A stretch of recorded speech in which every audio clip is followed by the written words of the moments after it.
पृथक करेंगे तो ऐसी विशेषता उसमें होनी चाहिए जो बाकी सबसे अलग कर रही है। तो जो जो विशेषताएं बताएंगे वो किसी न किसी से उसको अलग करेगी। दूसरा, खास करके न्याय शास्त्र में जो लक्षण बनाए जाएंगे उनमें जिसका लक्षण बनाया जा रहा है उसके संबंध में जो अन्य दर्शन है वे किस तरीके से गलत मानते हैं और उनकी जो गलत मान्यता है उसका निराकरण करने की दृष्टि से भी विशेषण दिए जाते हैं। न्याय दीपिकाकार ने तो संक्षेप में सम्यक ज्ञानम प्रमाणम कह दिया। सम्यक ज्ञान प्रमाण है। परीक्षा मुख में बहुत सारे विशेषण लगा दिए और सम्यक शब्द तो आया ही नहीं। सम्यक शब्द नहीं आया, अपन ने सूत्र पढ़ लिया, समझ लिया अच्छी तरह से। कौन सा शब्द इसमें ऐसा है जो सम्यक पने को बताता है? कौन सा शब्द है? व्यवसायात्मक। क्यों व्यवसायात्मक क्यों है? हाँ, अरे वो तो शब्द हो गया दूसरा उसका। निश्चयात्मक क्यों है? समारोप का विरोधी होने से। समारोप का विरोधी का मतलब क्या हुआ? संशय पर अध्यवसाय। और वहाँ सम्यक का अर्थ भी वही किया कि ज्ञान का सम्यक विशेषण संशय विपर्य अनध्यवसाय को दूर करने के लिए, निराकरण करने के लिए दिया है। वही हो गया समारोप का विरोध। इसलिए व्यवसायात्मक पद में ही बात आ गई। लेकिन स्व अपूर्वार्थ, स्व और पर दोनों का ज्ञान प्रमाण से होता है, ये कहना जरूरी क्यों हुआ? क्योंकि बहुत से अन्य दर्शन ऐसे हैं जो स्व का ज्ञान नहीं मानते। माने ज्ञान अपने आप को जानता है ये स्वीकार ही नहीं करते, बस पर को जानता है। आत्मा को भी आत्मा मात्र पर को जानता है ऐसा मानते। तो उनका निराकरण करने के लिए अपूर्वार्थ, अपूर्वार्थ में पदार्थ कह देते ना, अपूर्व विशेषण क्यों लगा दिया?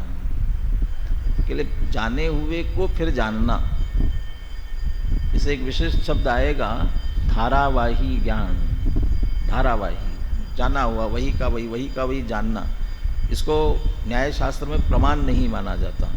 भले ही सही जान रहा है, सम्यक है, लेकिन प्रमाण नहीं कहा जाता उसे।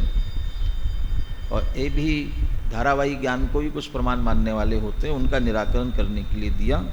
निर्णयात्मक, कुछ ज्ञान को निर्विकल्प मानते हैं, निर्णय नहीं करने वाला, उनके लिए निर्णयात्मक ऐसा पद दिया।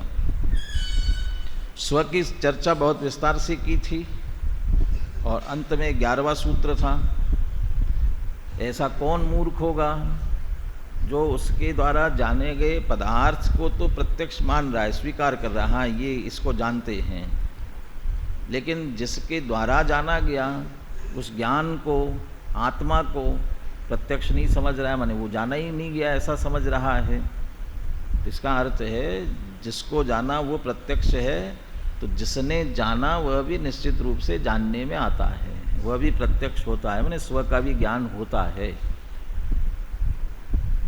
एक सूत्र इसमें छूट गया।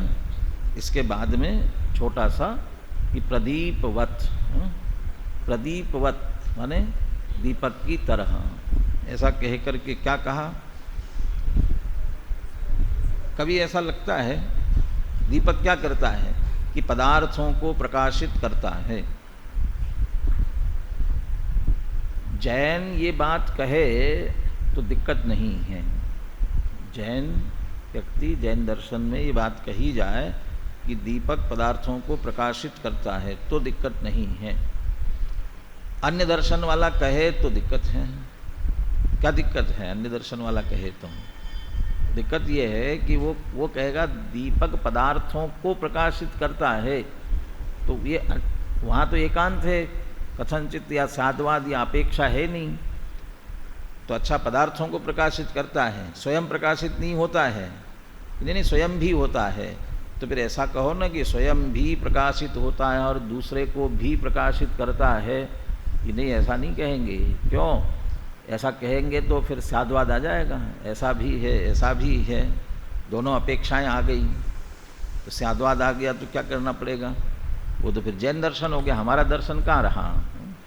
तो वो इसलिए ये दृष्टांत के रूप में दे रहे हैं कि दीपक भले ही मोटे तौर पर ये कहा जाएगा कि पदार्थों को प्रकाशित करता है, स्वयं प्रकाशित होकर पदार्थों को प्रकाशित करता है या स्वयं प्रकाशित न होकर, क्या कहा जाएगा? स्वयं प्रकाशित होकर के। एक बहुत सैद्धांतिक वाक्य जैसा दिया न्याय दीपिका में, स्वावभासन अशक्तस्य परावभासकत्वयोगात्, जो स्व अवभासन स्व प्रकाशन में असमर्थ है, स्वयं को प्रकाशित नहीं कर सकता, स्वयं को नहीं जान सकता, वह दूसरों को भी नहीं जान सकता, दूसरे के जानने में भी असमर्थ है। तो दीपक स्वयं प्रकाशित होता है फिर दूसरों को प्रकाशित करता है। ऐसा ही आत्मा ज्ञान प्रमाण जिसकी बात कर रहे हैं, वो स्वयं प्रकाशित होते हुए दूसरों को प्रकाशित कर रहा है, इसलिए स्व तो उसके जानने में निश्चित रूप से आता ही आता है। तो प्रदीपवत दृष्टांत के माध्यम से ये बात कही है। वो सूत्र पिछले परिच्छेद में छूट गया था। अब दूसरा परिच्छेद, जिस प्रमाण की लक्षण की चर्चा पिछले परिच्छेद में की गई, वह कितने प्रकार का, और उसमें से 2 प्रकार बताएंगे और उसमें से एक प्रकार की चर्चा इस परिच्छेद में करेंगे। 3 सूत्र बहुत छोटे छोटे हैं। तद्वेधा, ये क्रम से बात चलते ना, अब संक्षिप्त करण, संक्षिप्त कहना बोलना, हर जगह लिखना, उसमें संक्षिप्त लिखा जाता है। और आप ये भी समझते हो संज्ञा, और उसके बाद क्या आता है? सर्वनाम। तो पहले एक बार संज्ञा का प्रयोग किया जाएगा, फिर बाद में सर्वनाम का प्रयोग किया जाएगा। इसलिए प्रमाण कह दिया, बार बार कहने की जरूरत नहीं है। तद्वेधा, अब इसका अकेले शब्दों से अर्थ करेंगे तो क्या निकलेगा? तत् माने वह, और द्वेधा माने वह 2 प्रकार का। वह 2 प्रकार का, कौन 2 प्रकार का? प्रमाण। क्यों 2 प्रमाण? क्यों? क्योंकि प्रमाण की ही चर्चा चल रही है, पीछे सब बात कह दी, वह प्रमाण, इसलिए तत् शब्द से प्रमाण लेंगे। और वह 2 प्रकार का है। कौन से 2 प्रकार? प्रत्यक्षेतर भेदात, बोलिए।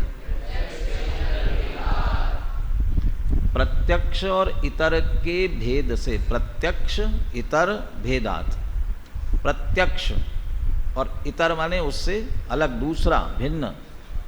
तो प्रत्यक्ष से भिन्न है दूसरा परोक्ष, तो इसलिए सीधा सीधा हुआ प्रत्यक्ष और परोक्ष के भेद से। तो वह प्रमाण 2 प्रकार का है, प्रत्यक्ष और परोक्ष के भेद से। तो प्रत्यक्ष और परोक्ष ये 2 प्रमाण के भेद हुए। सबसे पहले भेदों में प्रत्यक्ष कहा गया, इसलिए अब सबसे पहले प्रत्यक्ष का ही लक्षण बताते हैं बहुत संक्षेप में। विशदम प्रत्यक्षम, बहुत छोटा सा लक्षण है। जब आपको एक परीक्षा में आधे मार्क्स का भी आता होगा ना, आधे मार्क्स के लिए, 1 मार्क्स के लिए, और वहाँ प्रत्यक्ष से किम लक्षणम, तो आप लिख सकते हो विशदम प्रत्यक्षम। लेकिन यही प्रश्न 2 अंक के लिए आया तो आप इतना लिखने से काम नहीं चलेगा।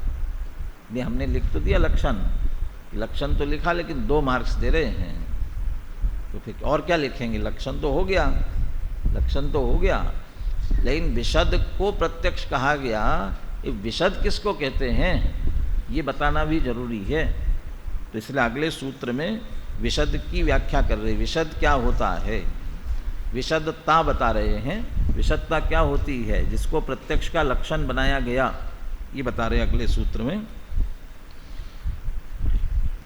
2 विभाग में विभाजित करके, माने 2 विभाजित करके सूत्र को बुलवाता हूं ताकि सही उच्चारण हो सके अपना। प्रतीत्यंतरा व्यवधानेन विशेषवत्तया वा प्रतिभासनं वैषद्यम्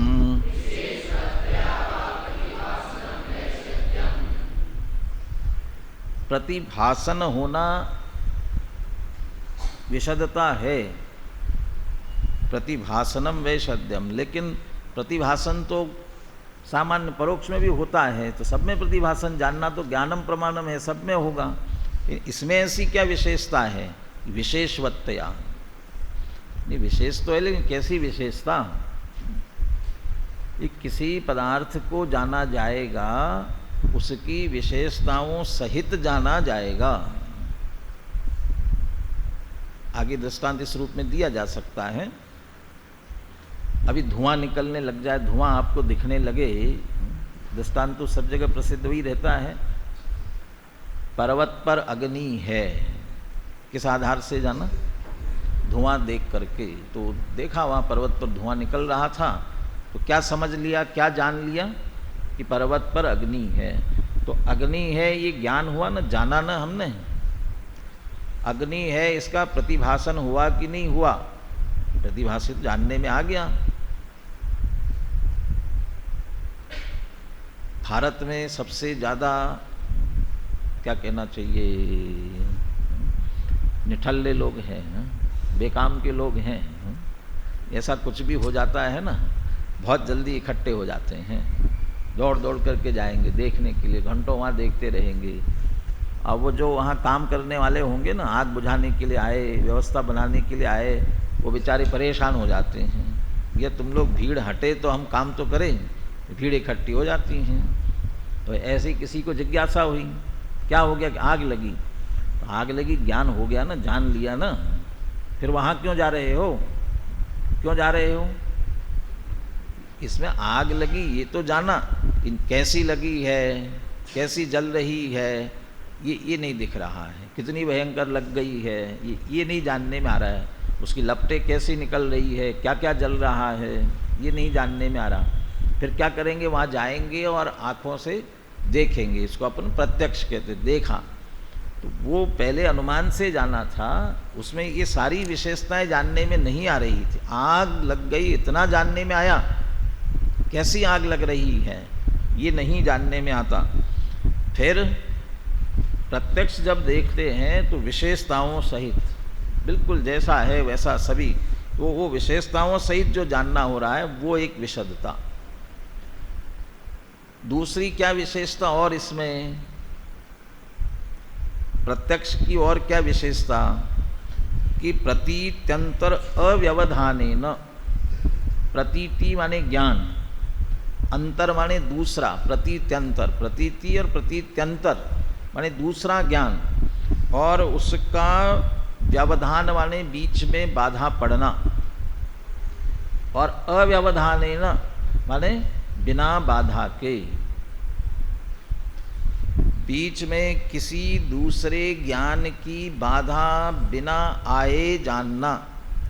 किसी दूसरे ज्ञान की बिल्कुल बाधा नहीं है। और यहाँ बाधा का अर्थ क्या मालूम है? व्यवधान। व्यवधान का अर्थ है सहायता, सहयोग। इसका मतलब सहयोग करना बाधा है। कहते ही भले ही सहयोग कह देते हैं, एक बाधक है। ये सहयोग को बाधक कैसे कहते हो? ऐसा है ना, बच्चा चलना सीख रहा है तो क्या करना चाहिए? उंगली पकड़ के सिखाना चाहिए। तो उसे चलने में उंगली पकड़ना साधक है, सहायक है कि बाधक है? क्या है? आप उंगली पकड़े रहो जिंदगी भर तो क्या होगा? फिर अपने पैर पर चलना नहीं सीख पाएगा। और बच्चा भी जब गिरने लगता है तो पकड़ता है, और जब वो आप उंगली पकड़ोगे ना, वो उसके पसंद नहीं होता है, वो आपकी उंगली छोड़ के जाना चाहता है, छोड़ता है। तो ये बाधक बनेगा उसे। बहुत से चश्मा लगाए हुए दिख रहे हैं, मैंने भी लगा रखा है। ये सहायक है कि बाधक है? सहायक है कि बाधक? सहायक है, दिखता नहीं, हमने चश्मा लगाया अच्छा दिखाई देता है। अरे बाधा, मैं चश्मा निकाल के देखता हूँ तो वो अब बीच में कोई बाधा नहीं है ना, बीच में कोई आड़ नहीं है ना। अब ये लगाई तो एक आड़ आ गई ना बीच में। तो दूसरे ज्ञान को बीच में लाना ये व्यवधान कह रहे हैं। लेकिन जब प्रत्यक्ष जानेंगे तो उस प्रत्यक्ष ज्ञान में कोई बाधा, दूसरे ज्ञान की बाधा नहीं आएगी, दूसरे ज्ञान के लिए रुकना नहीं पड़ेगा, तो प्रत्यक्ष सीधा जानेगा। तो दूसरे ज्ञान की बाधा के बिना प्रतीत्यंतर अव्यवधानेन, उसको हम ऐसा भी कह सकते हैं किसी दूसरे ज्ञान की सहायता के बिना, या अव्यवधान शब्द का प्रयोग किया, हम सहायता भी कह सकते हैं, किसी दूसरे ज्ञान की सहायता की जरूरत नहीं पड़ेगी। ऐसा कह करके ये भी कह रहे हैं कि जो दूसरा है ना, इतर, इतर माने दूसरा कौन सा दूसरा ज्ञान?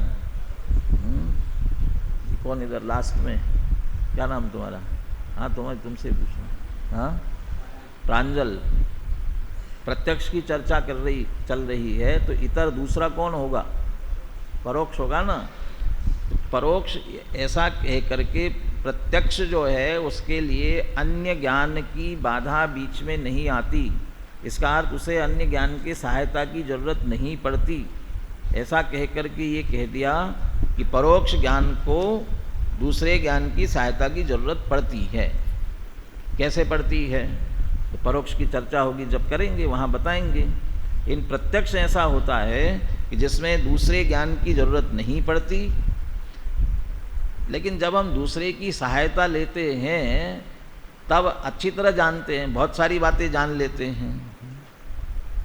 आपने कुछ पढ़ लिया, कुछ समझ में आया आपको, फिर दूसरे के साथ आपने पढ़ा, फिर आपको थोड़ा और समझ में आया, विशेष समझ में आया, फिर दोनों मिलकर के थोड़ा और कोई बुद्धिमान अच्छा था पढ़ने वाला, उसके पास गए, उससे पढ़ा, फिर और विशेष जानने में आया।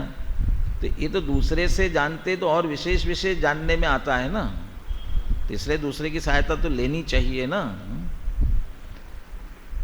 वो दूसरे ये तो उसी संदर्भ में और जानने की बात हुई, लेकिन जिस पदार्थ को जाना जा रहा है, जब परोक्ष किसी दूसरे की सहायता से जानेंगे तो वो जानने वाले ज्ञान में वो सारी विशेषताएं नहीं आ सकती, और जब सीधा उस पदार्थ को जाना जा रहा हो प्रत्यक्ष, तो सारी विशेषताएं आपके सामने होती हैं। इसलिए विशेषवत्तयावा, तो दो बातें कह दी इसमें। प्रतीत्यंतर अव्यवधानेन, किसी अन्य ज्ञान की सहायता के बिना, और विशेषताओं सहित जो जानता है वह वैशद्य, विशदता कहलाती है। पुनः सूत्र बुलवाते हैं इसका। प्रतीत्यंतरा व्यवधानेन, अब इसमें भी ध्यान रखना है, प्रतीत्यंतरा कह रहे हैं, व्यवधानेन अलग बोल रहे, लेकिन इसका अर्थ है प्रतीत्यंतर अव्यवधानेन, है ना। प्रतीत्यंतर व्यवधानेन विशेषवत्तया वा प्रतिभासनम वैशद्यम,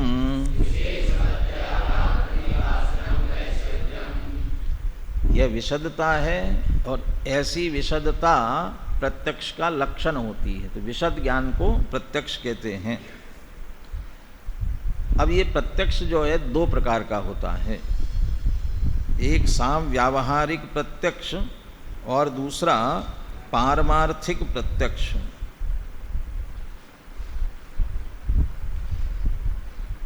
इसमें सामव्यावहारिक शब्द का प्रयोग तो किया, लेकिन पारमार्थिक शब्द का प्रयोग नहीं किया, समझ लेना। दूसरा जो है पारमार्थिक, जैसे प्रत्यक्ष इतर कह दिया ना, प्रत्यक्ष और इतर समझ लेना। ऐसे सामव्यावहारिक कह दिया है तो दूसरा पारमार्थिक समझ लेना उसमें से। तो सामव्यावहारिक प्रत्यक्ष और पारमार्थिक प्रत्यक्ष। तो अभी पहले जो सामव्यावहारिक प्रत्यक्ष है उसकी चर्चा करते हैं। इंद्रियानिंद्रिय निमित्तम देशतः सामव्यावहारिकम,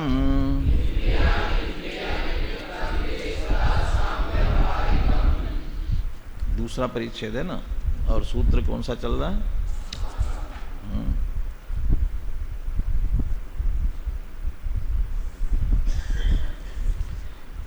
दूसरी पुस्तक में देखो, इंद्रियानिंद्रिय निमित्तम है कि इंद्रियाण निमित्तम है? आ की है मात्रा।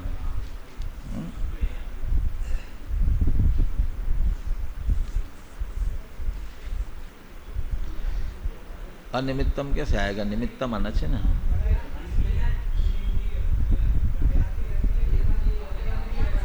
आ की मात्रा नहीं ना, तो वही तो पूछा था तुमने, कहा है। हाँ, आ की मात्रा नहीं होना चाहिए उसमें। तो इंद्रिया निंद्रिय निमित्तम है ना, एक एक आ की मात्रा ज़्यादा लग गया उसमें। इंद्रिय और अनिंद्रिय के निमित्त से होने वाला विशद ज्ञान वह प्रत्यक्ष कहलाएगा। इंद्रिय और अनिंद्रिय, इंद्रिय और मन, इंद्रिय और मन से जो ज्ञान हो रहा है, कैसा कि विशद, वह प्रत्यक्ष कहलाएगा। लेकिन इंद्रिय और मन से होने वाला जो ज्ञान है ना, वह इतना प्रत्यक्ष तो नहीं हो सकता जैसे केवली भगवान को हो रहा है, अवधि ज्ञानियों को हो रहा है। तो कैसा होता है? एक देश होता है, इसलिए कहा उसको देशतः। तो देशतः साव्यावहारिकम कहा ना, तो देशतः साव्यावहारिकम के बीच में एक शब्द लगेगा कि देशतः विशदम। तो एक देश जो विशद है, क्योंकि पीछे आ गया इसलिए वो देशतः के बाद विशदम फिर से नहीं दोहराया। इंद्रिय माने इंद्रियां, अनिंद्रिय माने मन। तो इंद्रिय और मन के निमित्त से जो एक देश निर्मल ज्ञान होता है, पूरा स्पष्ट नहीं, एक देश स्पष्ट होता है, कुछ स्पष्टता होती है, वह साव्यावहारिकम, वह साव्यावहारिक प्रत्यक्ष कहलाता है। प्रत्यक्ष ही बोल दो ना, साव्यावहारिक क्यों कह रहे हो उसे? प्रत्यक्ष क्यों नहीं कहते हो? दो कारण है इसमें। एक तो वास्तव में प्रत्यक्ष नहीं है वो, क्योंकि ऊपर तो प्रतीत्यंतर कह दिया कि प्रतीति माने ज्ञान, दूसरे ज्ञान की बाधा नहीं होनी चाहिए, सहायता की जरूरत नहीं होना चाहिए। आपने ज्ञान को दूसरे ज्ञान की सहायता लेने के लिए तो मना कर दिया, और यहाँ इंद्रिय और मन की सहायता ले रहे हो। इंद्रियांद्रिय निमित्तम, तो इंद्रिय और अनिंद्रिय तो दूसरे हैं, ज्ञान से भिन्न पदार्थ है, उनकी तो सहायता ले रहे हो, ज्ञान की सहायता को मना करते हो। इसलिए इंद्रिय मन की सहायता से हो रहा है, इसलिए वास्तव में प्रत्यक्ष नहीं है। तो वास्तव में प्रत्यक्ष नहीं है, फिर प्रत्यक्ष क्यों कह रहे हो? क्योंकि लोक व्यवहार में इसे प्रत्यक्ष कहा जाता है, और लोक का सारा व्यवहार अच्छी तरह से इसी आधार से चलता है, जिसको कहते हैं सम व्यवहार, सम्यक व्यवहार, अच्छी तरह से व्यवहार, इसके आधार से चलता है। इसलिए इसको व्यावहारिक प्रत्यक्ष कहा, व्यवहार से प्रत्यक्ष कहा गया, और इसको नाम दिया साव्यावहारिक प्रत्यक्ष। अभी उदाहरण दिया था ना, पर्वत पर आग लगी, धुआं देख करके जाना, धुआं देख करके जाना तो भयंकर आग लगी, भयंकर आग लगी, इतना कह दिया। दूसरा कहता अरे कैसी भयंकर, कितना कैसा कैसा जल रहा था, कैसी लपटें निकल रही थी। तो हाँ कह दिया ना भयंकर। तुम क्या भयंकर जानते हो? क्या कहता है? मैं अपनी आँखों से प्रत्यक्ष देख कर आया हूँ, है ना, मैं अपनी आँखों से प्रत्यक्ष देख कर आया हूँ। अब वो जिसने अकेले धुआं देख करके कहा वो प्रत्यक्ष नहीं कहता है। हाँ भी धुआं देखा तो आग लगी है, जान लिया। लेकिन जो आँखों से देखकर आता है वो कहेगा मैंने प्रत्यक्ष देखा। ये जो अंतर पड़ता है। तो आँखों से देखा तो बिल्कुल प्रत्यक्ष है ना, बिल्कुल पक्का, सब स्पष्ट हो गया ना। कितनी डिग्री की आग जल रही थी बताना, कितनी डिग्री थी वो आग, कितनी ऊंचे लपटें निकल रही थी उसमें से, कितना ईंधन जल गया था, कितना बिना जला हुआ था, ये इतना सब कुछ नहीं जानते हैं। कोई अवधि ज्ञानी मुनिराज कहीं बैठकर जान रहे हों कि वहाँ आग लगी, उनके जानने में कैसा आ रहा होगा? केवल ज्ञानी, ये कहते ना, नेमिनाथ भगवान के समो शरण में किसी ने प्रश्न, किसी के मन में प्रश्न आया, ये द्वारका नगरी देवों के द्वारा रची हुई है, इसका भविष्य क्या होगा? क्योंकि किसके लिए रचना हुई थी द्वारका नगरी की? किसके लिए रचना हुई थी? अरे नेमिनाथ तीर्थंकर वहाँ जन्म ले रहे थे, उनके लिए रचना हुई थी। तो जब वे हैं तो उनके लिए रचना हुई है। अब वे चले गए दीक्षा लेकर के और केवल ज्ञान हो गया, मोक्ष हो जाएगा। फिर जिनके लिए हुई थी वे तो चले गए, अब क्या होगा इसका? क्या उत्तर आया था कि 12 वर्ष बाद जल जाएगी। तो 12 वर्ष बाद जल जाएगी, ये केवल ज्ञान में नेमिनाथ भगवान के समो शरण में केवल ज्ञान में आया, उनने बताया और जितने बैठे हुए थे सबने जाना। सबने जाना ना कि 12 वर्ष बाद द्वारका नगरी जलेगी। तो सबने जाना, उनके शब्दों से जाना, और केवल ज्ञान में नेमिनाथ भगवान ने जाना। दोनों में क्या अंतर होगा? ये इतना जानेंगे कि ये जलकर राख हो जाएगी, इतना जानेंगे, लेकिन कैसे आग लगेगी, क्या क्या जलेगा, पहले क्या जलेगा, बाद में क्या जलेगा, कितनी बड़ी बड़ी लपटें निकलेगी, ये किसी के जानने में नहीं आ रही थी। केवल ज्ञान में बिल्कुल वो 12 वर्ष बाद जलेगी ना, अभी जलती हुई दिख रही थी, वैसी की वैसी। तो वो प्रत्यक्ष कहलाएगा। तो जो आँखों से भी देखता होगा तो इतनी बारीकी सारी बातें उसमें नहीं आती हैं, लेकिन अवधि ज्ञान इत्यादि से जानते हैं, उसमें बिल्कुल बारीकी से जानने में आता है। वह वास्तविक प्रत्यक्ष है। दूसरा प्रत्यक्ष में चढ़ाला में कहा ना, मति श्रुत दोय परोक्ष अक्ष मन ते उपजाई। क्यों परोक्ष का वहाँ पर? अक्ष मन, अक्ष माने इंद्रियां, और मन, इंद्रिय और मन से उत्पन्न होता है, इसलिए क्या कहा? परोक्ष कहा। दूसरे की सहायता लेनी पड़े वो कैसा प्रत्यक्ष? इसलिए वास्तव में तो परोक्ष है, लेकिन लोग इंद्रिय निमित्तम, इंद्रिय मन के निमित्त से हो रहा है, इसलिए है तो परोक्ष। लेकिन जो परोक्ष ज्ञान है ना, उनसे कुछ स्पष्ट जानता है, एक देश स्पष्ट जानता है, और लोक व्यवहार में इसे प्रत्यक्ष कहते हैं, इसलिए इसको साव्यावहारिक प्रत्यक्ष कह दिया। इंद्रियानिंद्रिय निमित्तम देशतः साव्यवहारिकम।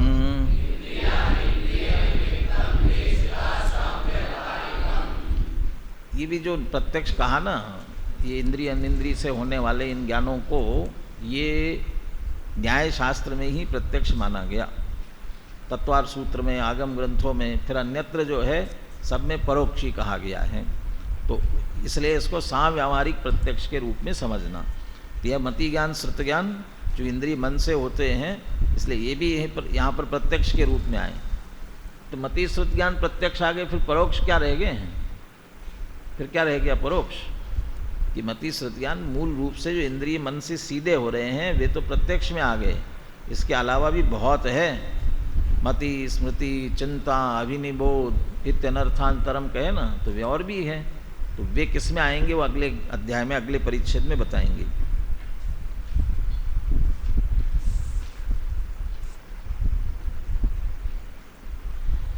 आपने कह दिया इंद्रिय और मन इसके निमित्त से ज्ञान होता है। इंद्रिय मन के अलावा और भी तो बहुत से कारण हैं, वो भी तो कारण है, उनके कारण से भी तो ज्ञान होता है, उनको भी कारण के रूप में मानना चाहिए, वे भी ज्ञान के कारण हैं। अब उन बातों का निषेध कर रहे हैं, और इसमें भी खास करके बौद्ध मत के खंडन की बात है, क्योंकि बौद्ध मत ये मानता है पदार्थ से ज्ञान होता है, यानी पदार्थ है, पदार्थ में से ज्ञान उत्पन्न होता है, और जिस पदार्थ से होता है उसी पदार्थ को जानता है, ऐसा मानते हैं। इसलिए पदार्थ ज्ञान का कारण है। तो यहाँ इस बात का निषेध करना चाहते हैं कि नहीं, ज्ञान का कारण नहीं है, वो ज्ञान का विषय है, ज्ञान से जाना जाता है, ज्ञान का ज्ञेय है, वो कारण नहीं है। छठा सूत्र, नार्थालोकौ कारणम परिच्छेद्यत्वात् तमोवत्।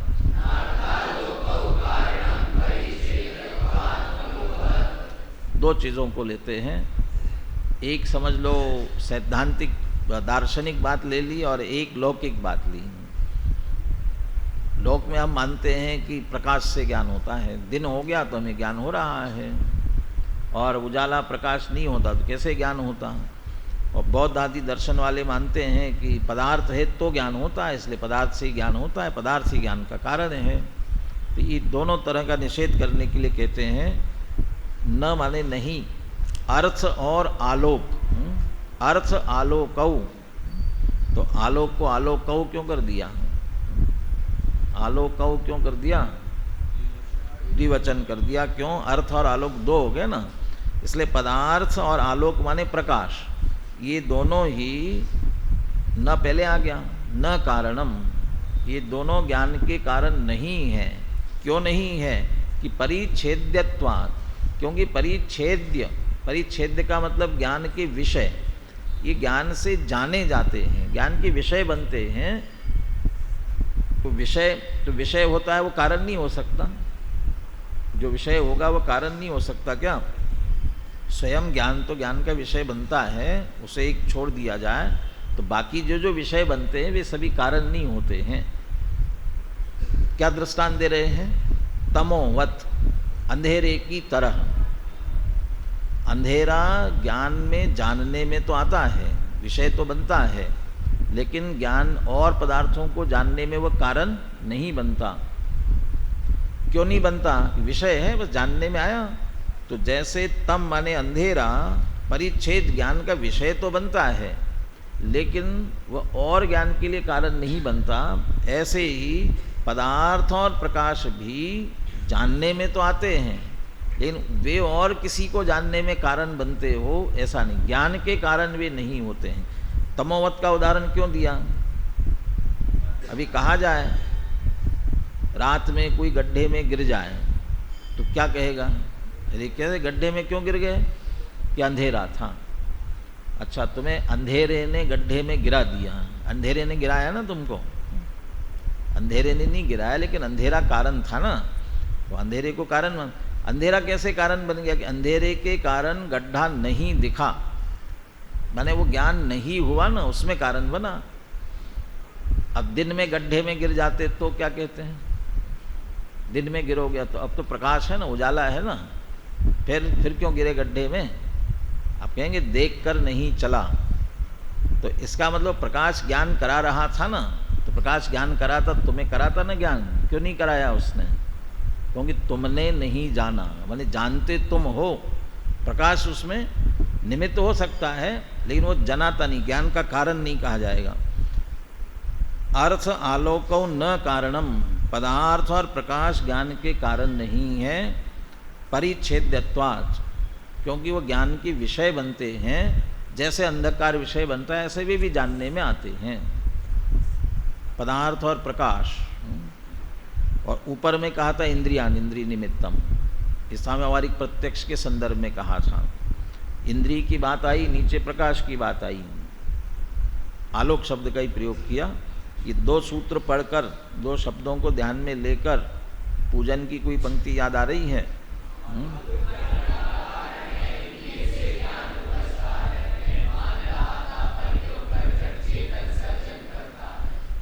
यहाँ हेतु दिया था, वो परिच्छेद्य है, ज्ञान के विषय हैं, इसलिए उनसे ज्ञान नहीं होता। उसमें दूसरा तर्क दिया, उसमें और भी दर्शन की तरफ चले गए। उसमें कुछ दर्शन सन्निकर्ष को प्रमाण मानते हैं। सन्निकर्ष, और सन्निकर्ष माने इंद्रिय और पदार्थ का संपर्क होना, इंद्रिय और पदार्थों का संपर्क हुआ वो प्रमाण। तो अपने आचार्यों ने कहा इंद्रिय और पदार्थ का संपर्क होने से ज्ञान कैसे हो जाएगा? क्योंकि इंद्रियां भी जड़ है, जिस पदार्थ के संपर्क की बात कर रहे वो भी जड़ है, अचेतन दोनों।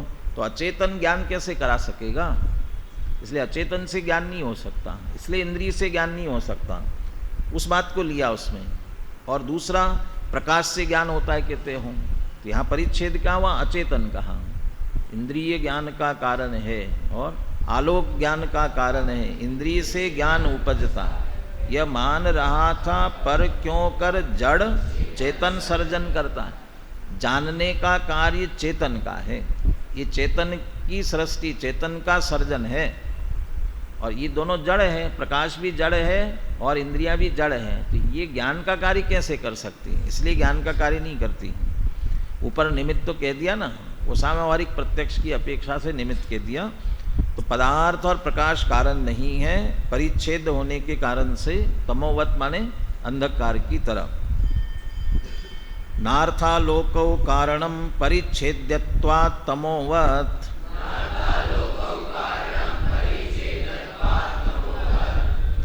जिसको हेतु देना होता है उसमें पंचमी का प्रयोग करते हैं। परिच्छेद्यत्वात्, परिच्छेद्य होने से, ज्ञान का ज्ञेय होने से वे ज्ञान के कारण नहीं होंगे, ज्ञेय बनेंगे, जानने में आएंगे। अब इसको तर्क से सिद्ध करते हैं।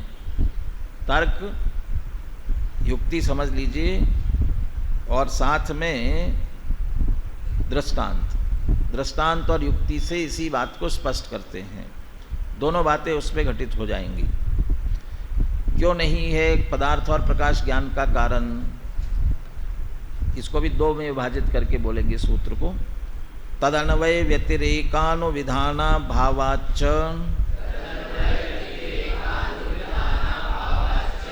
केशंडु ज्ञानवन्नक्तंचर ज्ञानवच्च।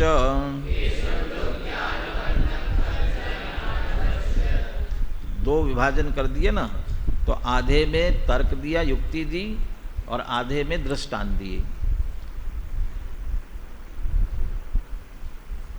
आधा जो बात सिद्धांत के रूप में कही गई है, इसके माध्यम से एक बहुत बड़ी व्यवस्था भी बता दी। व्यवस्था ये बता दी, किन्हीं में भी कार्य कारण सिद्ध किया जाए, कार्य कारण बताया जाए, उनमें परस्पर में अन्वय व्यतिरेक होता है। जिनमें अन्वय व्यतिरेक होगा वही कारण कार्यपना होगा। अब अन्वय व्यतिरेक आ गया, अन्वय व्यतिरेक क्या होता है, जैसे तीसरे में आएगी चर्चा। अन्वय, अन्वय का अर्थ होगा एक के होने पर दूसरे का होना। ये दोनों ऐसे हो, ये है तो ये है, नियम पूर्वक होना चाहिए, पक्का। ये है तो ये निश्चित रूप से है। सूर्य उदित हुआ तो प्रकाश प्रताप निश्चित रूप से आएंगे। प्रकाश प्रताप आए हैं तो सूर्य निश्चित रूप से उदित हुआ है। तो ये ऐसे अविनाभाव जिसको कहते हैं, ये अन्वय, होने पर होना। होने पर होना जैसा नियम है, ऐसा ही किसी के साथ नहीं होने पर नहीं होने का भी नियम होता है। सूर्य नहीं होगा तो दिन नहीं हो सकता, सूर्य अस्त हो गया तो दिन नहीं हो सकता, रात होगी। सूर्य नहीं है तो दिन नहीं है, तो दिन का और सूर्य का ये परस्पर इस तरह व्यतिरेक भी बैठे, अन्वय भी बैठेगा और व्यतिरेक भी बैठेगा। तो जिनमें कारण कार्यपना लगाया जाए, ये इसका कारण है। तो जिसको भी हम कारण कह रहे होंगे उसके अन्वय और व्यतिरेक बैठने चाहिए। क्या बैठेंगे अन्वय? इसको आप कारण कह रहे हो, इसके होने पर कार्य होता ही है और नहीं होने पर कार्य नहीं होता। ऐसा जो कारण होगा वही उस कार्य का कारण कहलाएगा वास्तव में। टोडरमल जी ने एक कार्य के अनेक कारण होते ऐसा कहते कहते वास्तविक कारण कौन सा, इसके लिए आकर के फिर अंत में बताया, मोक्ष मार्ग, मोक्ष रूपी कार्य हो रहा है तो रत्नत्रय, सम्यक दर्शन, ज्ञान, चारित्र, ये नियम पूर्वक कार्य है, कारण है। क्यों? जिन जिन को मोक्ष होता है वह रत्नत्रय पूर्वक ही होता है।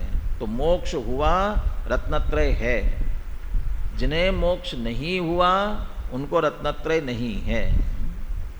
पूर्णता नहीं रत्नत्रय की। मोक्ष मार्गी तो हो सकते हैं, और दूसरी तरफ माने नहीं भी आई गया ना, यदि रत्नत्रय नहीं है तो मोक्ष मार्ग नहीं होगा, मोक्ष नहीं होगा। ऐसा अन्वय व्यतिरेक बैठना चाहिए। लोक में ये भी कहावत है, जितना गुड़ डालेंगे उतना मीठा होगा। इस लोग गुड़ डालते हैं तो मीठा होता है, और गुड़ नहीं डालते हैं तो मीठा नहीं होता। कोई का साहब शक्कर डाल दिया तो शक्कर डालने से मीठा नहीं होता क्या? ये शक्कर भी गुड़ में शामिल है। जो जो मीठे के पदार्थ है उनको डालते हैं तो ही मिठास आती है, अन्यथा नहीं आती है। तो वो मीठे पने के फिर वो कारण हैं। तो ये कार्य कारण अन्वय व्यतिरेक उसमें घटित होना चाहिए। तद अन्वय व्यतिरेक अनुविधान अभाव। अच्छा, यहाँ अभाव कह रहे हैं, कैसे, किनके साथ अभाव है? पदार्थ और प्रकाश और ज्ञान। ज्ञान को कार्य कह रहे हैं, पदार्थ और प्रकाश को कारण कह रहे हैं। अब क्या इसमें घटित करो अन्वय व्यतिरेक। अर्थ और आलोक है ना, पहले पदार्थ के साथ घटित करो। पदार्थ कारण है और ज्ञान कार्य है। अन्वय होगा तो क्या अन्वय होना चाहिए? अन्वय क्या घटित करेंगे? पदार्थ है तो ज्ञान होता है, पदार्थ के कारण से होता है, तो पदार्थ है तो ज्ञान होता है, ये तो अन्वय हुआ। और व्यतिरेक क्या होगा? पदार्थ नहीं है तो ज्ञान भी नहीं है, ये व्यतिरेक हुआ। लेकिन कहते हैं इसमें अन्वय व्यतिरेक का अनुविधान इसमें घटित ही नहीं होता। कैसे घटित नहीं होता? तो जो दृष्टांत दिया ना आगे, केशोंडुक ज्ञानवत, ये दृष्टांत दिया पदार्थ के लिए, अर्थ के लिए। और दूसरा दिया है नक्तंचर ज्ञान, वो दिया प्रकाश के लिए। तो केशोंडुक ज्ञान से क्या समझना? केश माने बाल और उंडुक माने मच्छर। तो केशोंडुक ज्ञान तो क्या होगा? हवा से केश उड़ रहे हैं, हवा से आपके बाल ऐसे उड़ रहे हैं, और आपको लगा कि मेरे माथे पर मच्छर उड़ रहे हैं। अब इसी उदाहरण में दोनों बातें अन्वय व्यतिरेक खंडित करके बता दिया। कैसे खंडित किया? आप कह रहे पदार्थ ज्ञान का कारण है, तो पदार्थ है तो ज्ञान होना चाहिए। मेरे बाल माथे पर उड़ रहे हैं तो किसका ज्ञान होना चाहिए? बालों का ज्ञान होना चाहिए, तो अन्वय होता। उड़ रहे हैं बाल और बालों का ज्ञान नहीं हुआ, तो अन्वय खंडित हुआ। और जो पदार्थ नहीं है तो उसका ज्ञान भी नहीं होना चाहिए, तो मच्छर नहीं है और मच्छर का ज्ञान हो रहा है। इसको, इसी उदाहरण को दूसरे तरीके से भी ले सकते हो। किसी के बाल छोटे छोटे हवा में उड़े ही नहीं, तो फिर कहेंगे कैसे उदाहरण हो जाएगा? तो ऐसे हो जाएगा कि जब हम बगीचे में जाते हैं अनेकों बार, तो क्या होता है, हमारे माथे पर बहुत सारे मच्छर मंडराने लगते हैं। तो आपको मच्छर मंडरा रहे हैं और उसमें ऐसा लगे कि मेरे बाल उड़ रहे हैं, बाल, तो आपको लगे कि मेरे तो बाल ही नहीं, इतने बड़े बड़े कैसे उड़ रहे हैं? तो उसमें बाल का जो आपको भ्रम हो रहा है वो क्यों हो रहा है? मच्छर है तो मच्छर का ज्ञान होना चाहिए था, तो मच्छर है उसका ज्ञान नहीं हुआ। बाल नहीं उड़ रहे हैं और बाल का ज्ञान हुआ। ये दोनों इस तरीके से खंडित हुए, अन्वय भी खंडित हुआ और व्यतिरेक भी खंडित हुआ। तो पदार्थ के साथ इस तरह ज्ञान का अन्वय व्यतिरेक नहीं बैठता है, इसलिए पदार्थ ज्ञान के कारण नहीं हो सकते। दूसरा, प्रकाश के साथ कैसे नक्तंचरवत कहा? कैसे? प्रकाश ज्ञान का कारण है, इसमें अन्वय व्यतिरेक लगना चाहिए, तो इसमें अन्वय व्यतिरेक कैसे लगेगा? प्रकाश है तो ज्ञान होना चाहिए, और प्रकाश नहीं है तो ज्ञान भी नहीं होना चाहिए। चले नक्तंचर, नक्तंचर माने निशाचर।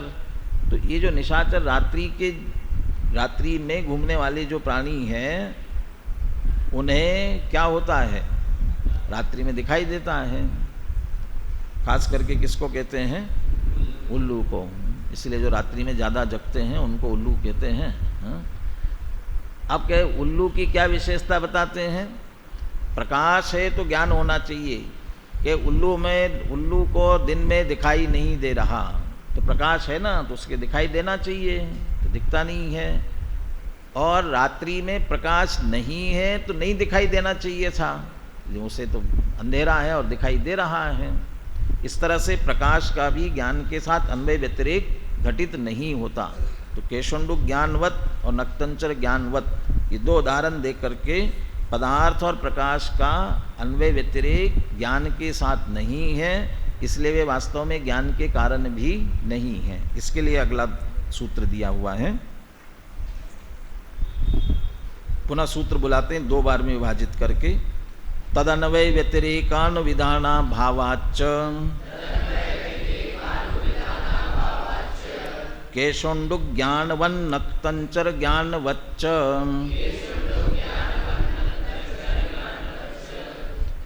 एक साथ बोलिए सूत्र ये।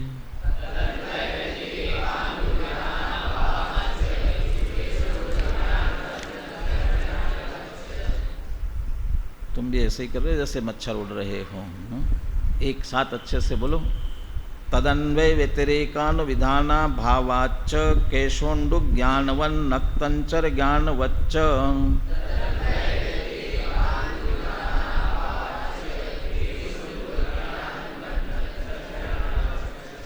एक साथ एक लय रखना चाहिए। अभी थोड़ी सी और चर्चा प्रत्यक्ष के संदर्भ में बाकी है, इसकी चर्चा अपन रात्रि में करके इसे पूरा करेंगे। एक क्लास में पूरा करने का सोच रहे थे, एक दिन में पूरा होगा, क्योंकि आगे भी बहुत है, अच्छा विषय है जिसकी चर्चा अपन रात्रि में करेंगे।